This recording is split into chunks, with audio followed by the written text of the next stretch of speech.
Ce livre a ruiné des carrières, il a été interdit dans plusieurs prisons et l'auteur a carrément reçu des menaces de mort.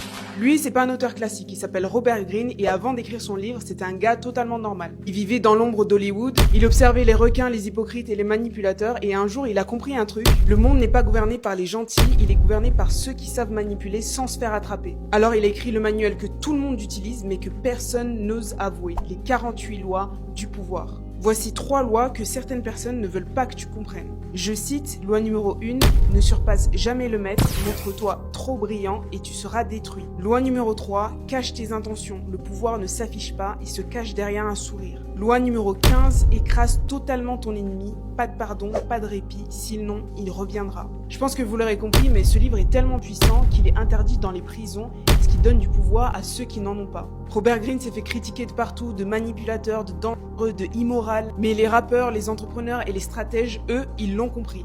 50 Cent a carrément collaboré avec lui, Jay-Z l'a cité, et même certains leaders politiques le lisent en cachette. Mais attention, Robert Greene ne dit pas de devenir un manipulateur, il dit « Voici comment fonctionne vraiment le monde, à toi de décider ». Pour lui, le pouvoir, c'est comme un couteau. Tu peux l'utiliser pour cuisiner ou pour faire le mal. Ce livre, c'est un outil. Comme tous les outils, tu peux l'utiliser pour construire ou pour détruire. Sauf que si tu choisis de fermer les yeux, tu resteras à la merci de ceux qui savent déjà comment l'utiliser. Alors qu'est-ce que tu choisis? Tu préfères ignorer la réalité ou apprendre à la maîtriser?